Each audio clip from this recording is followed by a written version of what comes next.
এইটো গাঁত আছে অঁ তাৰপিছত কিবা হৈ যায় কেতিয়াবা আকৌ এক্সিডেণ্ট হৈ যায় ইয়াতে কেইবছৰ হ'ল ৰাস্তাটো এনেকুৱা হৈ থকা এইটো হ'ল এতিয়া 5 বছৰমান 5 বছৰমান হ'ল ৰেলৱে বিভাগে একো কৰা নাই কৰা নাই নাই কৰা আপোনালোকে যেতিয়া বৰষুণ দি থাকে তেতিয়া কি হয় বৰষুণ দিলে এইটোতো আৰু যাবই নোৱাৰে বৰষুণ দিলে আৰু যাবই নোৱাৰে যাব নোৱাৰে ৰাস্তাটো যদি অকণমান বনাই মেলি সুবিধা কৰি দিয়ে আমাৰ কাৰণে মানে ভাল হয় আমি ৰিক্সা চলাওঁতেনে আহোঁতেনে গাঁত গোট যিখিনি আছে আমাৰ বহুত প্ৰব্লেম হৈছে মানে গতিকে ৰাস্তাটো যদি চৰকাৰে আমাক সোনকালে বনাই দিয়ে আমাৰ অহা যোৱাত অকণ সুবিধা হ'ব মানে তদুপৰি এটা কথা ক'বলগীয়া আছে মানে যদি বাইচাঞ্চ যদি কিবা এটা হৈ যায় এম্বুলেঞ্চ যদি আহিব লাগে এই ৰাস্তাটোদি কেনেকৈ ইমাৰ্জেঞ্চিকৈ যাব আপোনালোকে নিজে এবাৰ চাওক হয় ভালদৰে হয় ধৰি লওক মানুহৰ কিছুমান জনতাও অসুবিধা মানে বহুত অসুবিধা আছে ইমাৰ্জেঞ্চি ক্ষেত্ৰত যাবলৈ বহুত প্ৰব্লেম হয় ৰাস্তাটোৰ পৰা আৰু এখন ৰেল অভাৱিজো নাই আমাৰ যি ৰেল বিভাগৰ অধীনত থকা যিটো আমাৰ ৰাস্তাটি এই ৰাস্তাটি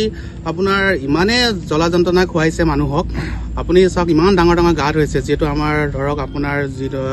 স্কুল কলেজৰ পৰা আৰম্ভ কৰি এম্বুলেঞ্চ ডক্টৰ মানে ওচৰলৈ যাবলৈ দেখুৱাবলৈ যায় ডেলিভাৰী যি আমাৰ যদি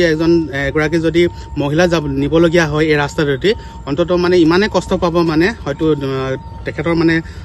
মেডিকেল গৈ নোপোৱা আগতে বিশেষ মানে অসুবিধাৰ সৃষ্টি হ'ব ওচৰতে আমাৰ যিহেতু আমাৰ লখিমপুৰ লোকসভা সমষ্টিৰ সাংসদ প্ৰধান বৰা ডাঙৰীয়া ওচৰতে আছে তেখেতক বাৰম্বাৰ আমি সোণোৱালকুছি ছাত্ৰ সন্থাই আমি জনাই আছোঁ যে যিহেতু এই অঞ্চলটো এলেকাডোখৰ সোণোৱাল কছাৰী অধ্যুষিত এলেকাৰ আমি বাৰে বাৰে তেখেতকো কৈ আছোঁ তেখেত এজন জনপ্ৰতিনিধি হ'লেও সোণোৱাল কছাৰীৰ পৰা তেখেতে প্ৰতিনিধিত্ব কৰিছে তেখেতক বাৰে বাৰে জনাই আছোঁ যে আমি ৰাস্তাটো আপোনাৰ অন্ততঃ ভাল কৰি দিব লাগে ৰাস্তাটো বেলেগ নোৱাৰিলেও গাঁতসমূহ পুতি দি স্কুল কলেজৰ পৰা ধৰি মানে পাছালি ইফালে ডাইট কলেজ আছে ইফালে আপোনাৰ নবোদয় বিদ্যালয় আছে ইঞ্জিনিয়াৰিং কলেজ আছে এই ইমান ডাঙৰ এটা মানে সমস্যা এটা তেওঁ মানে সাধাৰণভাৱে লৈ আছে আজিলৈকে তেখেতে আমি মতা দেখাই পোৱা নাই সেইকাৰণে আমি বাৰম্বাৰ অনুৰোধ জনাইছোঁ সাংসদ মহোদয় আপুনি এবাৰ আহক চাওক ৰাস্তাটো মানুহে কেনেকৈ দুৰ্যোগ ভুগি আছে আজি আপুনি চাওক এতিয়া সেই ট্ৰেক্টৰ আহি থকা অৱস্থাত আপুনি কেনেধৰণৰ অৱস্থা সৃষ্টি হৈছে মানে ট্ৰেক্টৰখন সমান ৰাস্তাত নপৰে মানে ইমান ডাঙৰ ডাঙৰ বৃহৎ এটা গাঁত সৃষ্টি হৈছে বৰষুণ দিলেতো আপোনাৰ পানী ভৰ্তি হৈ থাকে সেই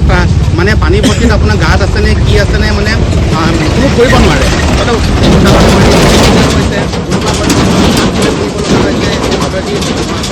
সেইক্ষেত্ৰত আমি বাৰে বাৰে অনুৰোধ জনাইছোঁ মন্ত্ৰী মহোদয়ক আমাৰ মাননীয় শিক্ষামন্ত্ৰী আৰু জনজাতি মন্ত্ৰী ৰমেশ পেঙু ডাঙৰীয়াকো আমি জনাইছোঁ ৰেল বিভাগক আপোনালোকে কৰ্তৃপক্ষক আপোনালোকে জনাওক জল্দি ৰাস্তাটো সোনকালে সুব্যৱস্থা কৰি দিয়ক আমি বাৰম্বাৰ জনাই থকা স্বত্বেও তেওঁলোকে কোনো কাণ সাৰ দিয়া নাই